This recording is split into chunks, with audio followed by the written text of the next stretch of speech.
guys, subscribe my channel.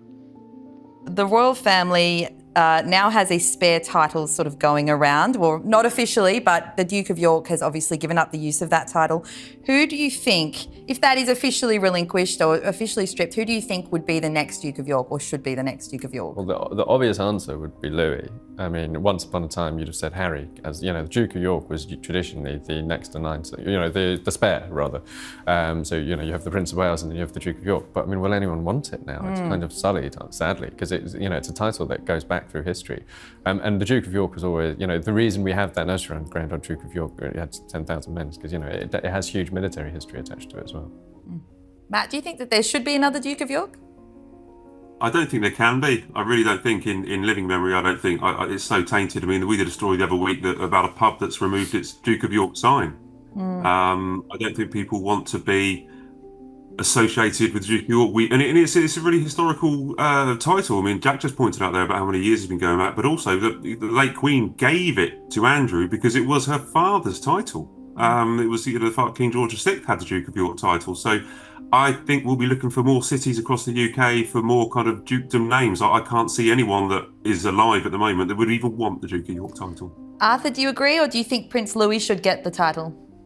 I think the Duke of York title's finished. Yeah, I don't think we'll probably see it in our lifetimes anyway.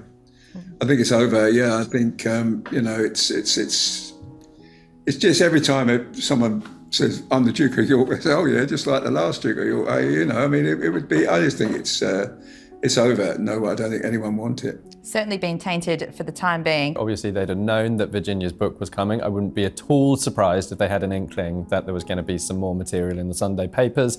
Obviously, we'd already had some huge bombshell emails, you know, including showing that Andrew had been emailing with Epstein, Sarah Ferguson too. So they clearly knew that more was coming and something needed to be done. So it was definitely a good idea to do something. But the reason why they did not actually manage to head off the crisis at all, really, is I think the framing in that statement from Prince Andrew was all wrong for the moment. So he voluntarily gave up the use of his titles, which always ran the risk of being seen as purely symbolic and meaningless in reality, because obviously he retains those titles. But what added to that is the explanation given was that he was doing it to avoid being a distraction to the good work of the monarchy, and that he has always done his duty. And that is absolutely not how the public see this. You know, the public do not see Andrew as a man who's always done his duty, and they don't see this as about distracting from the monarchy. They see this as being about a woman who is no longer with us, Virginia, who is getting an opportunity to tell her story about 6 odd months after her death. And whose allegations have never properly been tested in court. And you know, what the public wanted to see from Andrew was contrition, you know, was some understanding of the fact that his friendship with Epstein was morally wrong. You know, we now know that he continued contact with Epstein after the point he told Emily Maitlis, that he had flown all the way to New York specifically to break off that friendship.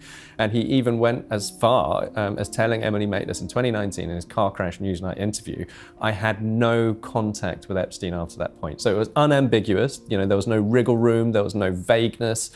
He said he had no contact, and we now know that in February 2011, he sent Epstein an email saying, you know, I'm more worried about how this is affecting you. You know, don't worry about me, I'm more worried about you. We're in this together. We'll have to rise above it and we'll play again soon. And that email came the day after Virginia's first big newspaper interview, you know, which ran over 3,600 words. And in it, she described how she was sexually abused as a child by a friend of the family, she said at that time. And she had to live homeless from age 11. She had sex with men not for money at that time, but for food. And that she was then abused by Jeffrey Epstein and had to take Xanax to numb the pain. And Andrew, that was the first publication of the photo of Andrew with his arm around her waist. And Andrew came off the back of that email, of that story, and sent Epstein this email saying, I'm more worried about you.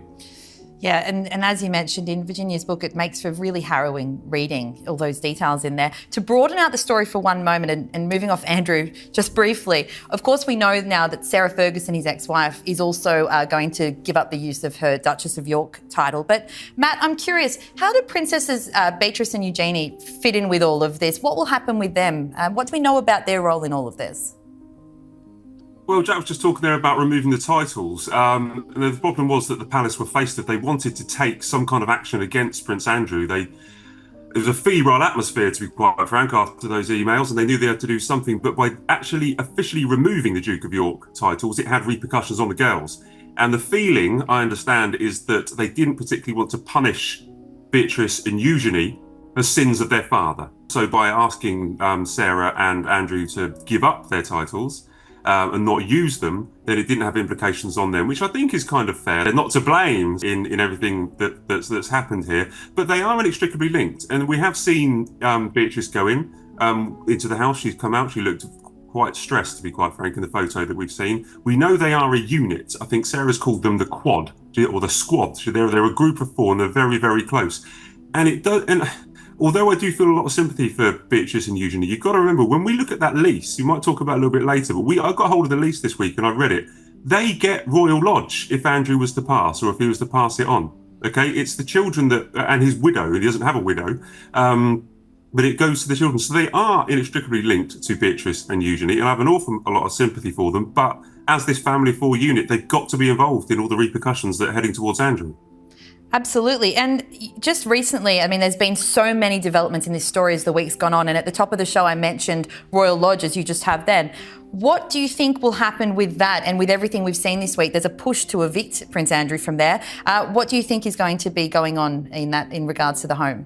There's 100% a push to get Andrew out of Royal Lodge, and they've made no secret of it in the last couple of years. They've, wanting to give him Frogmore, give him Frogmore Cottage, move around the corner, make it a lot easier. They don't like, the palace do not like the appearance of a disgraced ex-duke now living up in a huge 31-room mansion. They want him out. They can't get him out because we can see the lease. It's his lease. He has it for 75 years, but they can pull certain levers. So they can persuade him. And look, Andrew was persuaded, convinced maybe, or dragged kicking and screaming to give up his York title. He could be dragged kicking and screaming to make the right decision and leave Royal Lodge, but they can't force him to leave because he's got a cast iron lease. So I think watch this space on Royal Lodge. I don't think that's going to go away, but maybe at some stage I think Andrew might go away from Royal Lodge. But I think the palace will keep on pushing this. Thank you all so much for your time. As I said, it's been fantastic hearing about everything from Vatican City amid a dramatic week back home. Jack, thank you so much for your insights, and it's been just a wonderful discussion. So thank you, everyone. Thanks, Bronte. I'll be back there next week. We'll see.